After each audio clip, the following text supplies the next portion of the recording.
مفتی صاحب کے مزید بیانات کے لیے چینل کو سبسکرائب کیجیے اور بیل آئیکن کو دبائیے۔ جزاک اللہ۔ حضرت حسین رضی اللہ تعالی عنہ جو آپ صلی اللہ علیہ وسلم کی اولاد میں سے ہیں، اور آپ صلی اللہ علیہ وسلم کی نسل جو آگے چلی ہے حضرت حسن اور حضرت حسین رضی اللہ عنہما سے چلی ہے، تو آج انشاءاللہ ان کی فضیلت پر چند کلمات آپ کے سامنے پیش کروں گا، اس لیے کہ اہل بیت سے محبت کرنا، آل رسول صلی اللہ علیہ وسلم سے محبت کرنا ہمارے ایمان کا جزو ہے۔ رسول اللہ صلی اللہ علیہ وسلم نے ارشاد فرمایا حضرت حسن اور حسین کے بارے میں کہ جو مجھ سے محبت کرے گا وہ ان سے محبت کرے گا، اور جو ان سے نفرت کرے گا وہ حقیقت میں مجھ سے بغض رکھے گا، او کما قال صلی اللہ علیہ وسلم۔ تو چونکہ آل رسول صلی اللہ علیہ وسلم اور اہل بیت صلی اللہ علیہ وسلم رسول اللہ صلی اللہ علیہ وسلم کے اہل بیت سے محبت ہمارے ایمان کا جز ہے، لہذا ہمیں دیگر صحابہ کے ساتھ خصوصیت کے ساتھ اہل بیت کے کچھ فضائل کا علم ہونا چاہیے، تاکہ ان فضائل کو سوچ کر ہمارے دل میں ان سے محبت پیدا ہو اور کسی درجے میں ہمارے ایمان کی تکمیل ہو سکے۔ نبی صلی اللہ علیہ وسلم کو اللہ تعالیٰ نے براہ راست نرینہ اولاد نہیں دی۔ مشرکین آپ صلی اللہ علیہ وسلم کو یہ طعنہ دیا کرتے تھے کہ آپ معاذ اللہ ابتر ہیں۔ ابتر عربی میں کہتے ہیں جس کا کوئی پیچھے ذکر کرنے والا نہ ہو، جس کا کوئی تذکرہ کرنے والا نہ ہو۔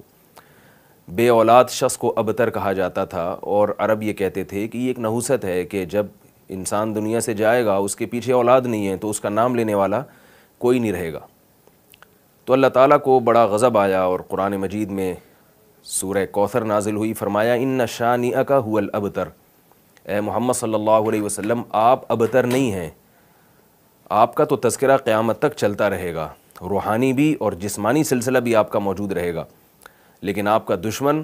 وہ ابتر ہے، اس کا نام و نشان ختم ہو جائے گا۔ تو اللہ تعالیٰ نے محمد صلی اللہ علیہ وسلم کے روحانی سلسلے کو جو چلایا، وہ جتنے بھی مسلمان ہیں آج 1 ارب 22 کروڑ سے زیادہ مسلمان، وہ نبی صلی اللہ علیہ وسلم کی روحانی اولاد ہیں، اور اللہ تعالیٰ نے آپ صلی اللہ علیہ وسلم کی جسمانی اولاد کا جو سلسلہ چلایا وہ حضرت حسن اور حضرت حسین سے چلایا، اور آج آپ کو سادات دنیا میں بہت کثیر تعداد میں ملیں گے۔ تو آپ صلی اللہ علیہ وسلم کے دشمن کے بارے میں اللہ نے جو فرمایا تھا کہ ابتر ہے، وہ واقعی ابتر ثابت ہوا، اور ہمارے نبی صلی اللہ علیہ وسلم کو اللہ تعالیٰ نے جو اولاد دی، انہیں جن اوصاف سے مزین کیا، وہ اولاد آج تک ان کی نسل موجود ہے، اور ان میں نبی صلی اللہ علیہ وسلم کی نسل کو بڑھانے میں، آپ صلی اللہ علیہ وسلم کی نسل کو چلانے میں 2 شخصیتیں ہیں، حضرت حسن اور حضرت حسین۔ آپ صلی اللہ علیہ وسلم کی جو 4 بیٹیاں تھیں ان سے آپ صلی اللہ علیہ وسلم کی آگے اولاد نہیں چلی۔ نبی صلی اللہ علیہ وسلم نے حضرت حسن اور حضرت حسین کا نام خود تجویز فرمایا۔ روایات میں آتا ہے کہ جب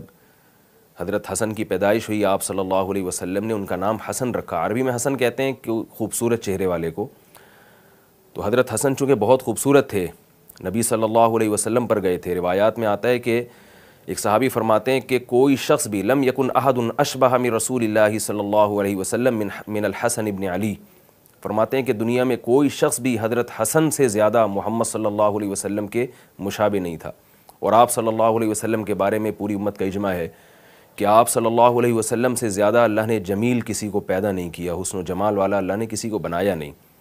تو اس سے معلوم ہوتا ہے کہ حضرت حسن اور حضرت حسین جو نبی کے سب سے زیادہ مشابہ تھے، تو ان کو بھی اللہ نے کیسا جمال عطا کیا ہوگا۔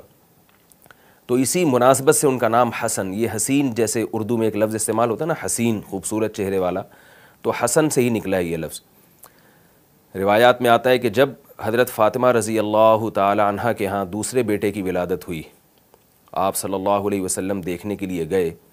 تو آپ نے فرمایا کہ ھذا احسن من ھذا، یہ تو اپنے بھائی حسن سے بھی زیادہ حسین ہے، اس لیے آپ صلی اللہ علیہ وسلم نے ان کا نام حسین رکھا۔ حسین عربی میں حسن کی تصغیر ہے، یعنی جو معنی حسن کا ہے وہی حسین کا بھی ہے، فرق صرف اتنا ہے کہ تصغیر کہتے ہیں دوسرے کے مقابلے میں چھوٹا، تو یہ عمر میں چونکہ چھوٹے تھے تو آپ صلی اللہ علیہ وسلم نے ان کی عمر کی رعایت کرتے ہوئے اور ان کی خوبصورتی دونوں کی رعایت کرتے ہوئے ان کا نام حسین تجویز کیا۔ نبی صلی اللہ علیہ وسلم اپنے ان دونوں نواسوں سے کس قدر محبت کیا کرتے تھے، اس کا روایات میں بہت کثرت سے ذکر ملتا ہے، اور بڑی عجیب عجیب روایات ہیں جس سے پتہ چلتا ہے کہ آپ صلی اللہ علیہ وسلم ان سے بے پناہ محبت کیا کرتے تھے، اتنی جتنی عام طور پر لوگ اپنی اولاد سے نہیں کرتے، اس سے بھی زیادہ کیا کرتے تھے۔ نبی صلی اللہ علیہ وسلم ایک مرتبہ خطبہ دے رہے ہیں جمعے کی نماز میں۔ اب آپ سوچئے خطبے میں امام کا کیا وقار ہوتا ہے، اور امام بھی سید الانبیاء ہو اور ان کے سامنے بیٹھے ہوئے لوگ ابو بکر، عمر، عثمان، علی رضی اللہ عنہم جیسے صحابہ ہوں، تو کیسا امام پر ایک وقار ہوتا ہے، اور وہ پوری توجہ خطبے کی طرف دیتا ہے۔ نبی صلی اللہ علیہ وسلم خطبہ دے رہے ہیں، آپ کی نظر اپنے ان دونوں نواسوں پر پڑی مسجد کے دروازے پر۔ روایات میں ہے کہ آپ صلی اللہ علیہ وسلم اپنا خطبہ چھوڑ کے تشریف لے گئے اور ان دونوں بچوں کو گود میں اٹھا کے لائے اور فرمایا، خطبہ کا پھر آغاز یہاں سے کیا، صدق اللہ انما اموالکم و اولادکم فتنہ، فرمایا اللہ نے سچ کہا کہ تمہارا مال اور تمہاری اولاد فتنہ ہے، تمہیں اللہ کی یاد سے غافل کرتی ہے۔ فرمایا کہ دیکھو میں اللہ کا ذکر کر رہا ہوں، خطبہ دے رہا ہوں جمعے کا، اور میں نے اپنے ان دونوں بچوں کو دیکھا، حدیث کا مفہوم بیان کر رہا ہوں میں، کہ مجھے ان بچوں پر اتنا پیار آیا کہ میں اللہ کا ذکر چھوڑ کے چلا گیا اور ان دونوں بچوں کو گود میں اٹھا کے لایا ہوں۔ تو کس قدر محبت تھی کہ آپ صلی اللہ علیہ وسلم نے ان دونوں بچوں کو کی طرف لپکے ہیں اور اپنے جمعے کے خطبے کو موقوف کر دیا۔ ایک اور حدیث میں ہے کہ آپ صلی اللہ علیہ وسلم نے ایک مرتبہ حضرت حسن اور حضرت حسین کو گود میں اٹھایا، ان کا بوسہ لیا اور فرمایا کہ تم اولاد انسان کو علم سے بھی محروم کر دیتی ہو، اور انسان کو جہاد سے بھی دور کر دیتی ہو، اور انسان کو سخاوت سے بھی محروم کر دیتی ہو۔ جب انسان کی اولاد ہوتی ہے تو اس کا ہاتھ ایسے کشادہ نہیں ہوتا جیسے پہلے غیروں پہ خرچ کیا کرتا تھا، وہ اپنی اولاد کی فکر میں لگ جاتا ہے، اللہ کی راہ میں جہاد کرتے ہوئے ڈرتا ہے کہ کہیں شہید ہو گیا تو میرے بچوں کا کیا ہوگا، اور علم کے لیے اپنے آپ کو فارغ نہیں کرتا بلکہ پیسہ کمانے میں لگ جاتا ہے، اس لیے کہ بھئی میں اگر علم حاصل کروں گا اور میں نے پیسہ نہ کمائے تو میری اولاد کو کہیں نقصان نہ ہو مستقبل میں۔ تو آپ صلی اللہ علیہ وسلم نے اپنے ان بچوں کو گود میں اٹھا کے فرمایا کہ تم اولاد میں یہ تینوں عیب ہیں، لیکن اس کے باوجود فرمایا وَإِنَّكُمْ لَمِن رَيْحَانِ اللَّهِ، لیکن اللہ کی قسم تم اللہ کی خوشبوؤں میں سے خوشبو ہو۔ یعنی یہ بھی بتا رہے ہیں کہ یہ اولاد یہ بھی کرتی ہے، یہ بھی کرتی ہے، لیکن اس کے باوجود کس قدر محبت کا اظہار کر رہے ہیں کہ یہ سب چیزیں اپنی جگہ، لیکن اولاد جو ہے یہ اللہ کی خوشبوؤں میں سے ایک ریحان، بہترین خوشبو کو کہا جاتا ہے، اس خوشبو میں سے ایک خوشبو۔ بہت زیادہ آپ صلی اللہ علیہ وسلم محبت کا اظہار کیا کرتے تھے۔ بعض روایات میں آتا ہے، صحابی کہتے ہیں ہم جب نبی صلی اللہ علیہ وسلم کے گھر تشریف لے جاتے تو بسا اوقات دیکھتے کہ حضرت حسن اور حضرت حسین آپ صلی اللہ علیہ وسلم کی کمر مبارک پہ، پشت مبارک پہ بیٹھے ہوئے ہیں، اور آپ صلی اللہ علیہ وسلم نماز میں سجدے میں مشغول ہیں، اور جب آپ صلی اللہ علیہ وسلم سجدے سے اٹھنے کا ارادہ فرماتے تو ان دونوں بچوں کو اتار دیتے اور قادے کی حالت میں دوبارہ گود میں بٹھا لیا کرتے۔ اس قدر آپ صلی اللہ علیہ وسلم نے اپنے ان دونوں نواسوں سے محبت کی ہے۔ حضرت حذیفہ ابن یمان رضی اللہ تعالیٰ عنہ فرماتے ہیں کہ رسول اللہ صلی اللہ علیہ وسلم نے فرمایا لو لم یبق من الدنیا الا یوم واحد، اگر قیامت آنے میں صرف ایک دن رہ گیا، یعنی اتنی بالکل قیامت قریب آ گئی، لطول اللہ ھذا اليوم، اللہ اس دن کو بھی لمبا کھینچ دے گا،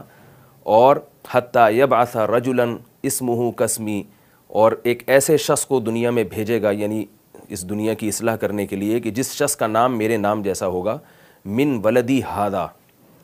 اور وہ میری اولاد میں سے ہوگا، من ولدی وہ میری اولاد میں سے ہوگا۔ تو حضرت حذیفہ ابن یمان فرماتے ہیں میں نے عرض کیا یا رسول اللہ،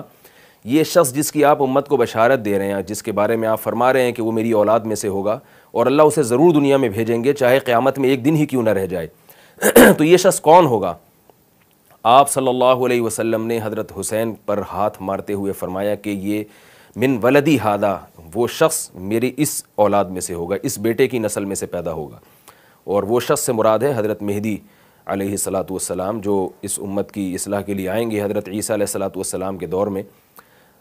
حضرت عیسیٰ علیہ السلام حضرت مہدی کے بعد آئیں گے، حضرت مہدی پہلے آئیں گے حضرت عیسیٰ سے، تو امام مہدی کے بارے میں بھی اس امت کا اجماع ہے کہ وہ حضرت حسین ابن علی رضی اللہ تعالیٰ عنہ کی اولاد میں سے ہوں گے۔ اللہ نے یہ فضیلت بھی آپ صلی اللہ علیہ وسلم کی اولاد میں حضرت حسین کو عطا فرمائی ہے۔ ایک اور حدیث میں آتا ہے حضرت حذیفہ ابن یمان فرماتے ہیں کہ ہم ایک مرتبہ رسول اللہ صلی اللہ علیہ وسلم کی خدمت میں حاضر ہوئے تو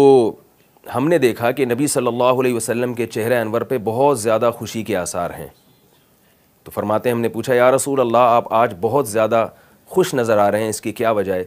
تو آپ صلی اللہ علیہ وسلم نے ارشاد فرمایا کیف لا اسرُّ وقد اتانی جبرائیل بشرنی ان الحسن والحسین سیدا شباب اہل الجنہ، فرمایا میں بھلا خوش کیوں نہ ہوں، میرے پاس جبریل امین آئے ہیں اور مجھے خوشخبری دے کر گئے ہیں کہ آپ کی اولادوں میں حضرت حسن اور حضرت حسین جنت کے جوانوں کے سردار ہوں گے۔ یہ تو نبی صلی اللہ علیہ وسلم کا اپنی ان اولادوں سے محبت کا کچھ معاملہ تھا جس کا میں نے تذکرہ کیا۔ مفتی طارق مسعود صاحب کے شارٹ کلپ بیانات کے لیے ہمارا چینل سبسکرائب کریں اور بیل آئیکن کو دبائیں۔ جزاک اللہ۔